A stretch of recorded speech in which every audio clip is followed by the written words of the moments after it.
Hello everyone, welcome to channel learn with ease. आज का topic है डेथ ऑफ अ पार्टनर, जिसमें हम सॉल्व करेंगे question number 35 chapter 6 TS Grewal की बुक से class 12 accounts. Online sessions, online classes के लिए आप मुझे इस नंबर पर व्हाट्सएप कर सकते हो अपना नाम और क्लास। अगर आप टीएस ग्रेवाल के साथ साथ डीके गोयल बुक को फॉलो कर रहे हो तो इसी चैनल की प्लेलिस्ट को क्लिक करो, आपको न्यू एडिशन के सॉल्यूशंस अपलोडेड मिलेंगे। साथ में ही कम्युनिटी सेक्शन में एमसीक्यूज मिलेंगे क्विज की फॉर्मेट में और एमसीक्यूज के सॉल्यूशन शॉर्ट्स में। तो बहुत कुछ है चैनल पर, विजिट द चैनल। अच्छा लगे तो शेयर और सब्सक्राइब जरूर करना। आज के क्वेश्चन में कहा गया है कि इंडियन पार्टनरशिप एक्ट 1932 के सेक्शन 37 के अकॉर्डिंग दिनेश, जो कि डिजीज्ड पार्टनर है, उसके एग्जीक्यूटर्स के पास कौन कौन से ऑप्शंस अवेलेबल है और कौन सी ऑप्शन को उन्हें अवेल करना चाहिए। ये क्या चीज है, तो इसको समझ लेते हैं पहले कि इंडियन पार्टनरशिप एक्ट 1932 का सेक्शन 37 है क्या, वो कहता क्या है।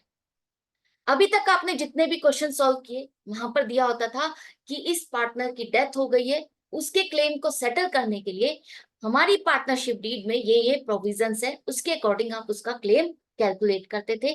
और अगर उसका पेमेंट नहीं किया जाता था, उसका जितना भी पेमेंट बनता था, अमाउंट जितना भी बैलेंस होता था, अगर उसकी पेमेंट नहीं की जाती थी तो आपने उसके लिए लिखा होता था कि उसको इतने परसेंट रेट से इंटरेस्ट दिया जाएगा, इतनी इंस्टॉलमेंट में पेमेंट की जाएगी, उसके एग्जीक्यूटर को कब पेमेंट मिलेगी, ये सब कुछ आपने अगर डीड में लिखा है तो उसके अकॉर्डिंग हम कैलकुलेशन करते हैं, उसके अकॉर्डिंग उसको पेमेंट दी जाती है। लेकिन अगर पार्टनरशिप डीड नहीं है या पार्टनरशिप डीड है लेकिन उसमें आपने ऐसा कोई प्रोविजन नहीं बनाया कि अगर किसी पार्टनर की डेथ हो जाएगी तो उसकी पेमेंट कैसे की जाएगी, उसका जितना भी क्लेम बनता है अगर उसको नहीं पे किया गया तो उसको किस तरह से पे किया जाएगा, उस पर इंटरेस्ट दिया जाएगा या नहीं दिया जाएगा, ये कुछ भी मेंशन नहीं है। तो उस केस में आपको फॉलो करना है इंडियन पार्टनरशिप एक्ट 1932 के सेक्शन 37, जो कि डिजीज्ड पार्टनर के एग्जीक्यूटर्स को दो ऑप्शन देता है कि अगर डिजीज्ड पार्टनर, जिस पार्टनर की डेथ हो गई है, उसका बैलेंस रहता है, उसको पेमेंट नहीं की गई, तो वहां पर दो ऑप्शंस है। जो उसका पैसा बचा हुआ है, पेमेंट नहीं की गई, उसको उस पर इंटरेस्ट मिलेगा। कब से कब तक? जिस डेट पर उसकी डेथ हुई उसी डेट पर उसका क्लेम सेटल किया जाना चाहिए था, उसी डेट पर उसको पेमेंट मिल जानी चाहिए थी। अगर उस डेट पर उसकी पेमेंट नहीं मिलती तो उस डेट से उस डेट तक जब उसको पेमेंट की जा रही है, तो वो जो बीच का पीरियड है, उस पीरियड के लिए उसको इंटरेस्ट दिया जाएगा। उस पीरियड के लिए उसको इंटरेस्ट 6% पर एनम के हिसाब से दिया जाएगा। फर्स्ट ऑप्शन ये है। दूसरी ऑप्शन है कि उसको दिया जाए शेयर इन प्रॉफिट। कौन सा प्रॉफिट? उसकी डेट ऑफ डेथ से लेकर के end of the financial year जितना भी है, उस डेट तक का, उस पीरियड का जो भी प्रॉफिट बनता है, उस प्रॉफिट में उसका प्रोपोर्शनेट हिस्सा।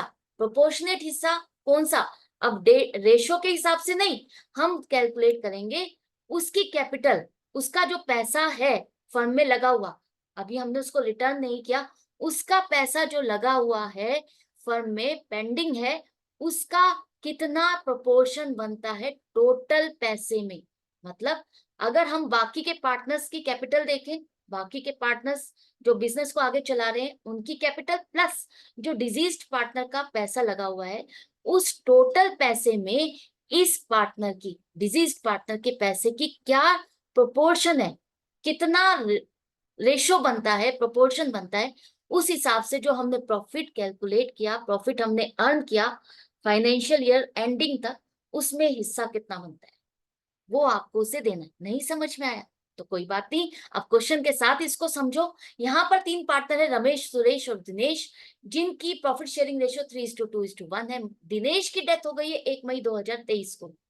इन तीनों के एडजस्टेड कैपिटल दी हुई है, मतलब रिजर्व्स, प्रॉफिट्स जो भी बांटने थे हमने सब कुछ बांट दिया। अब एंड ऑफ द डे यहाँ पर 1 मई को इन तीनों की कैपिटल के बैलेंसेस ये स्टैंड करते हैं। अब यहाँ पर रमेश और सुरेश ने डिसाइड किया कि वो आगे बिजनेस को चलाएंगे और आगे इनका जो फाइनेंशियल ईयर क्लोज होता है 31 दिसंबर 2023 को, वहां तक इनको प्रॉफिट और हुआ है 40,000। अब एग्जीक्यूटर्स को इसकी पेमेंट नहीं मिली है 50,000 की, तो वो कौन से दो ऑप्शंस में से बेस्ट ऑप्शन एक्सरसाइज करेंगे वही आपको बताना है।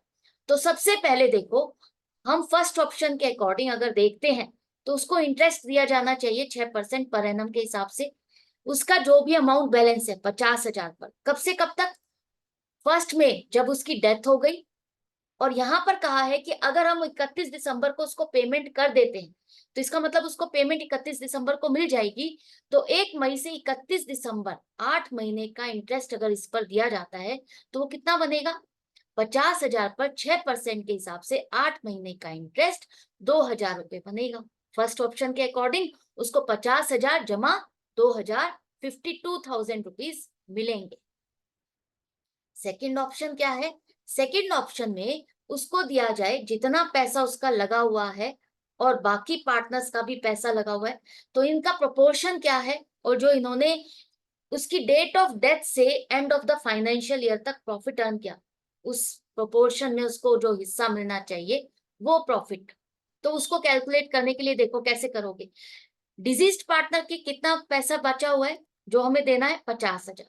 ये पैसा उसका फर्म में लगा हुआ है, एक तरह से उसका भी हिस्सा है इस बिजनेस को चलाने में, प्रॉफिट को अर्न करने में। बेशक वो अब पार्टनर नहीं है, लेकिन उसका पैसा अगर हम मान लेते हैं फर्म में लगा हुआ है तो वो 50,000 है।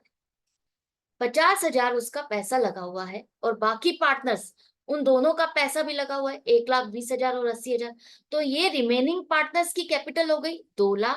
प्लस अगर हम मान ले जो उस पार्टनर का पैसा भी लगा हुआ है, सारा पैसा मिला करके ये टोटल पैसा हमारी फर्म में लगा हुआ है। टोटल पैसा, total fund in the firm कितना हो गया? 2,50,000। आपको देखना है कि जितने भी पार्टनर्स थे अब उनका जो भी पैसा लगा हुआ है वो कितना है। डिजीज्ड पार्टनर का जो बैलेंस बचा हुआ है जो हमने पे नहीं किया वो पैसा भी फर्म में लगा हुआ है। जो बाकी पार्टनर्स जो फर्म में हैं और फर्म को चला रहे हैं बिजनेस, उनका पैसा कितना लगा हुआ है। तो टोटल फंड हमारा बिजनेस में कितना लगा हुआ है? वो है 2.5 लाख रुपए। तो टोटल 2.5 लाख में डिजीज्ड पार्टनर का 50,000 का प्रोपोर्शन क्या बनेगा? 50,000 अपॉन 2.5 लाख।